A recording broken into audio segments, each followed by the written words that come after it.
Hello everyone. Welcome to my video today. This is going to be a quick AI agency beginner's guide. This is my first ever video, which is mainly talking about my knowledge over AI agency, which is my current business model and what I've been doing for the past 2 years. So let's begin, and hopefully I can provide a lot of value to you guys. So Section 1, so the opportunity. There is a massive opportunity when it comes to AI, and I'm sure you know this yourself. And every single business in the world needs AI right now. However, almost none of them know how to implement it. And that gap is exactly where you are going to make your money. You don't need a degree, you don't need an office, you don't need to be technical. Exactly what's said there. All you need to do is know a lot about your client. That is all you actually need to do, which is hard because most business owners are still using AI like Google. Okay, they're just using it to search things up. They're not using it to actually leverage their business to grow. So when you explain it to someone for the first time, they don't really give that much, um, and that's probably the main problem at the moment. But I'm going to show you how to fix this and how to sell.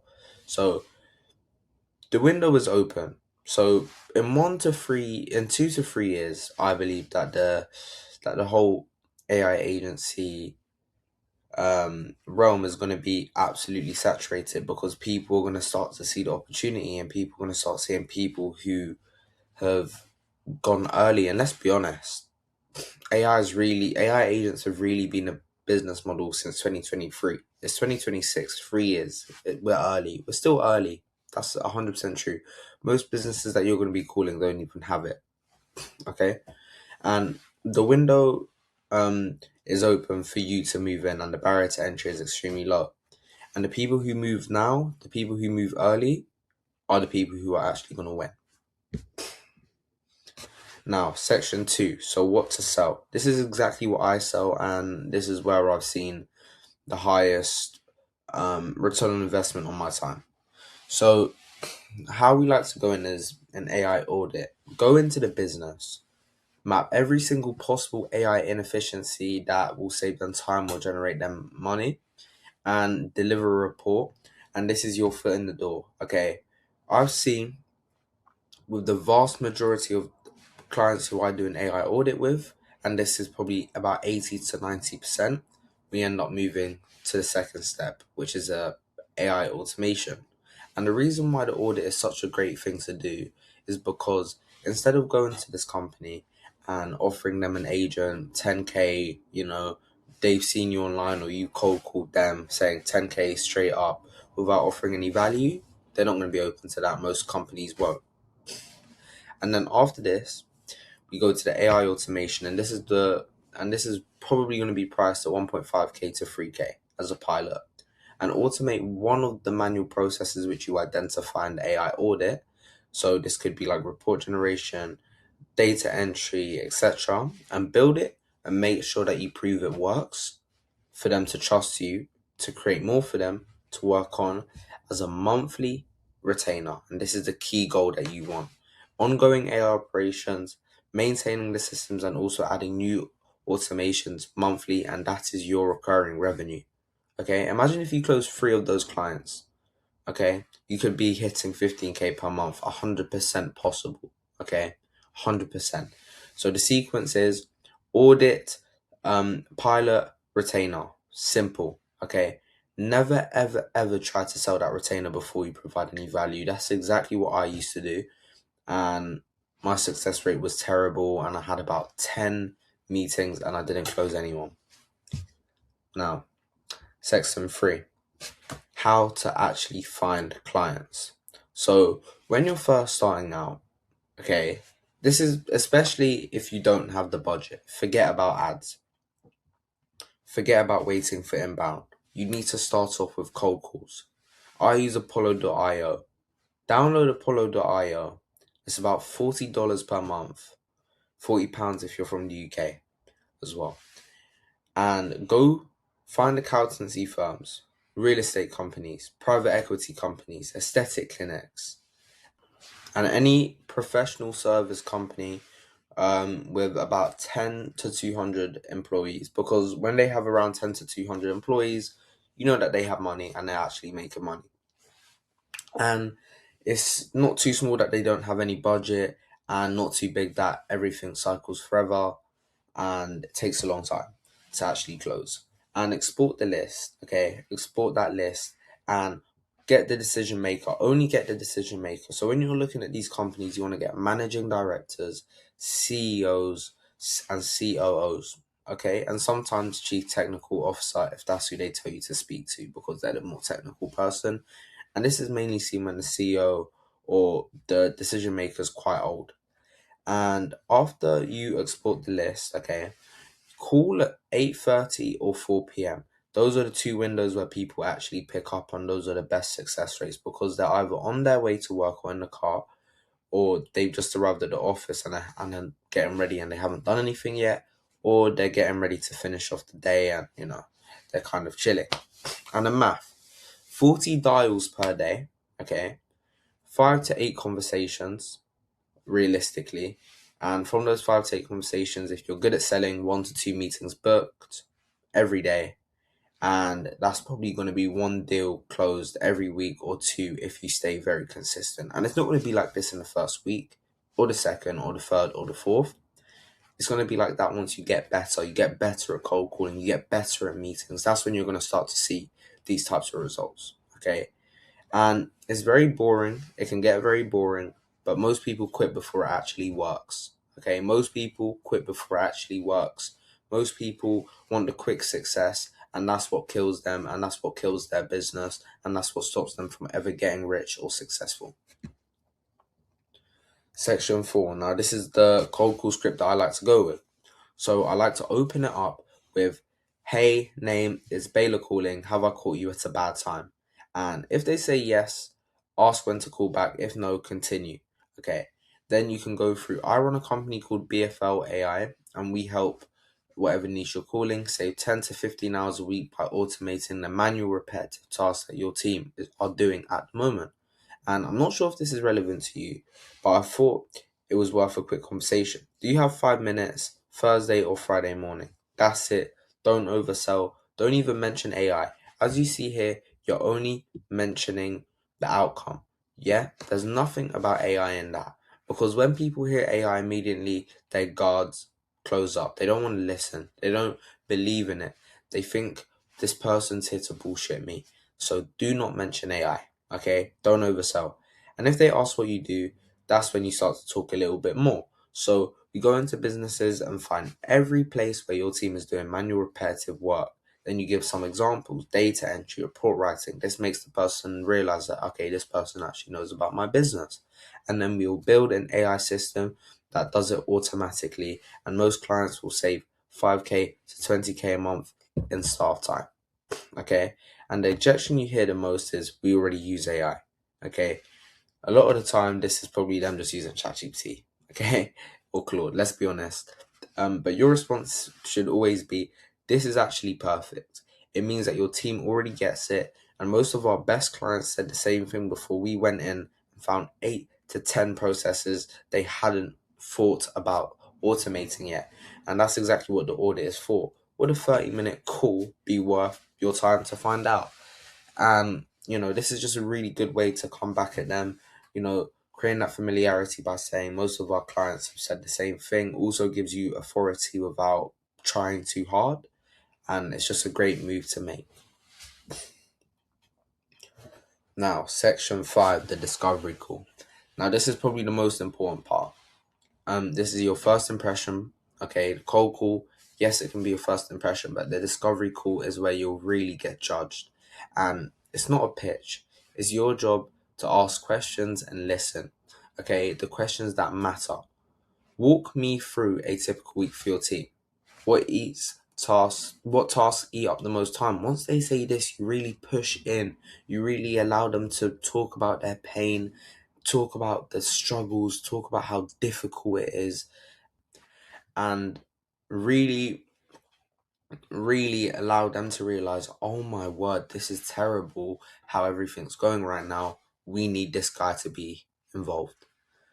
and you listen, you take notes, and at the end, this is when you mention it again. So your biggest pain points XYZ, and based on what I've seen as a really big opportunity, and as the next step, let's go into a proper audit, talk about what the audit will consist of, really add value.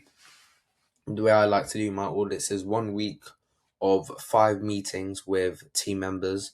The second week is I look into their tech stack. The third week, I'm kind of getting everything together. And then in the fourth week, I present all my findings to the company. Okay. And if they say yes, that's how you closed your first deal with this system. And section 6, so when it comes to pricing with the AI audit, 2 to 5k one off, 1.5k lowest, okay, because you're putting in a lot of time into the audit, and you shouldn't be like charging them 800 for an audit to get your first client. Please don't do that. It won't be fun for that month. And an implementation pilot, 1.5 to 3k one off, and a monthly retainer, 1.5 to 5k per month.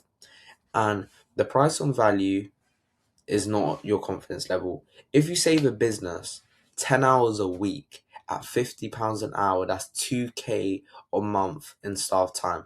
And charging 2k a month is a no-brainer for them. And these businesses know this, okay? Do not be shy to price high. I know you're probably seeing these numbers, and I know in your meetings, business owners have been like pushed back on these prices, and maybe they've even pushed back on the small prices, and you're thinking this is crazy. But I'm telling you now, if you contact the correct businesses and you position yourself correctly, it will all work out, and all these companies will say yes. Believe in that, because if you don't believe in what you're looking to sell, well, you're never ever ever going to make any money, and you just won't be successful at all. Now, section 7, total cost under 100 a month, okay, for the tools you need. This is your tech stack, and this is absolutely essential. So Apollo.io, okay, that's for lead gen, to build prospects, find a decision maker. Claude, this is your AI brain. This is like your mentor in a way. Like, you put everything in and you get information back. And you research your prospects, you write proposals, and this helps you build systems for clients and also draft emails. Wow, I forgot one of them. Okay, N8N and Make.com or Zapier. So this is actually how you build the automations for your client. No code is required at all. I mainly use N8N. It has a higher learning curve, but if you're first starting out and you're having small little automations like chatbots or smaller stuff, Zapier probably works the best. And Notion, this is where you document everything. This is actually on Notion right now. Client notes, scripts, everything, project tracking, all via Notion. And I personally use Granola or Otter AI for AI meeting notes. I used to use Fireflies. To be honest, they're probably the best that I've used. But using AI Note Taker, it allows you to catch more things on, and you won't miss a single thing in the meeting. And also, another thing I like to say is use these automations for your own business as well. Why would you just sell automations if you're not even going to use them yourself?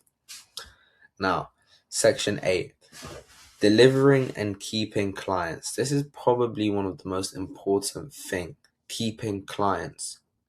Losing clients to churn is probably what kills most agencies, okay?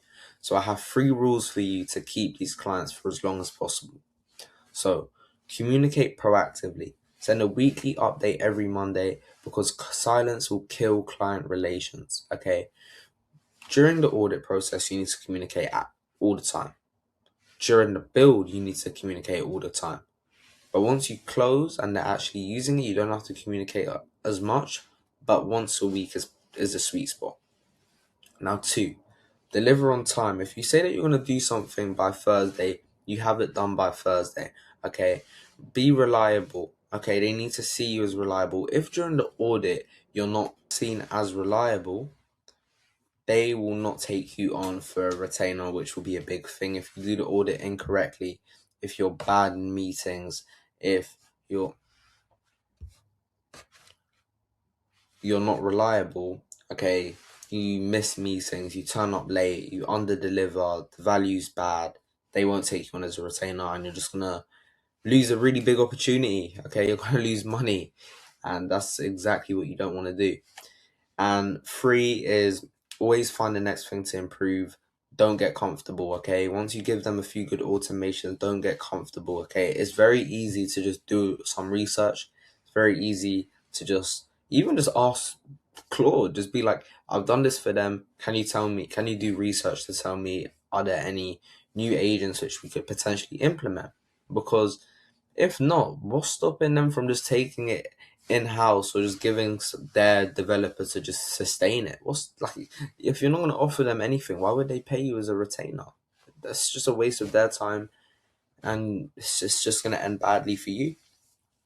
And then your best new clients, they come from existing clients. That's another reason to talk to them, because for one business owner that you know, they probably know about up 5 other business owners who are in the exact same niche as them and who are probably suffering from the exact same thing.